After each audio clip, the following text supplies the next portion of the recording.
In previous segments, we've gone over some car wash tips as well as some of the products used to wash the car. Now, let's talk about drying the car. And there are a lot of products used to dry the car, and there's a lot of conflicting, very strong opinions about which one of those products you should use. So to cut through the confusion, I used a little common sense to determine the characteristics you want in a drying product. So number one, it needs to be soft. Number two, it needs to be very absorbent. Number three, it needs to have a lot of nap. Now in a previous video, we discussed that nap are the small fibers that pull dirt and grit away from your paint and into the material while you're washing or drying the car. Number four, the material needs to release that dirt and grit by either rinsing it out, wringing it out, or replacing the product with a new one. So those are the four qualities. Now, when it comes to drying your car, there's actually quite a bit of controversy. A lot of guys are attributing swirl marks and marring the paint to what they're using to dry the car with, rather than what they're using to wash the car with. Your car should be completely clean after you've washed it when you're going to go dry it. It's filthy. It's at its dirtiest when you're going to wash it. So the odds are, if you're getting swirl marks or scratching your paint, it's probably going to happen when you're washing the car rather than when you're drying it. Guys are even using leaf blowers to blow dry their car. Now, I'm not going to use my leaf blower on my car because it sucks in the outside air through an air take system and blows it out. So anything abrasive in the air is just going to get propelled onto your car. So I'm not going to use the leaf blower on my car. Now, another product I'm not going to use is this water blade. And this is essentially a silicone squeegee, and you use it to scrape the water off your car. Well, because the blade doesn't have any nap to pull away dirt or grit from your paint, any sand or grit particle, even a single little speck that gets caught in between this blade and your car is going to do a lot of damage. And in fact, I read a lot of horror stories of that exact thing happening online. So I'm not going to use this product or the leaf blower on my car. So let's talk now about some of the products I will be using on my car to test. Okay, first up, the cotton terry towel. Now, these have been around for decades. They are still popular. They're soft, they're absorbent.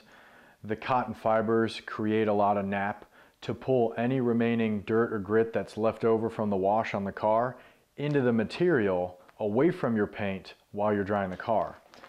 Now, as far as releasing what it may pick up, you can't rinse a cotton towel and continue drying the car.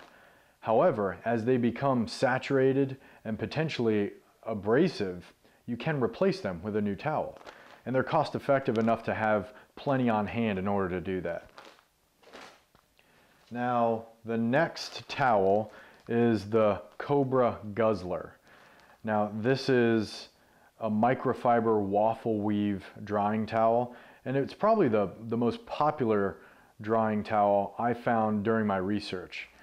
Now, because of the way the fibers are woven, it creates a very soft product. It's probably just as soft as cotton. It's got a lot of nap. And I think one of the reasons they became so popular is because of how absorbent they really are. Now, you can dry an entire car, small or mid-sized vehicle, with a single towel and not have to wring it out. Now, that may be a time saver, but I'm not so sure how good that really is. And if you think about it, if you're using one towel to dry the car and you're not rinsing it out or wringing it out, everything that it picks up stays in the towel. You know, maybe that's what's causing some of the swirl marks or marring of the paint that the guys on the forums are talking about in the drying product.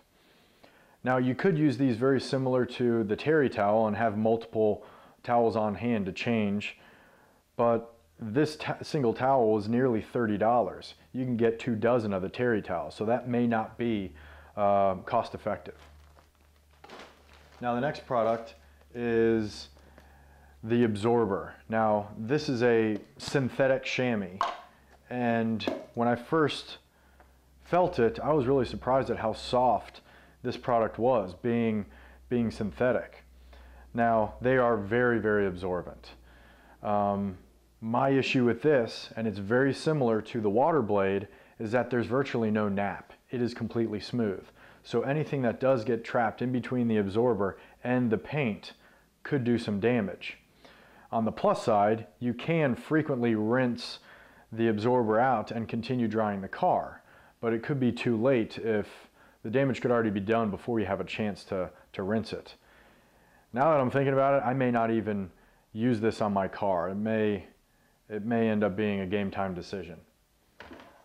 Next and final product, this is the genuine sheepskin leather chamois.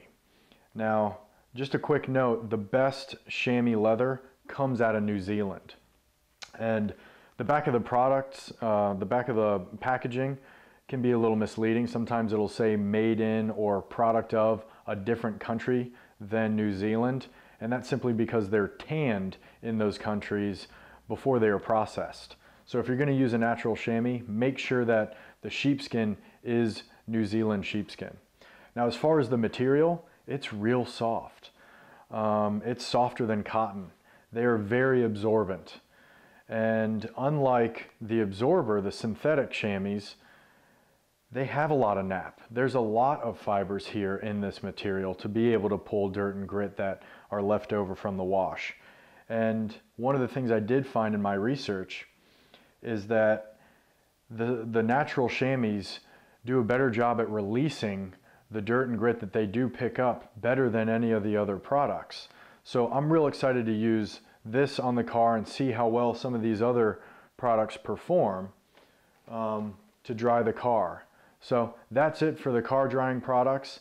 Next video, we're going to test all these and find out which one is best. So stick around.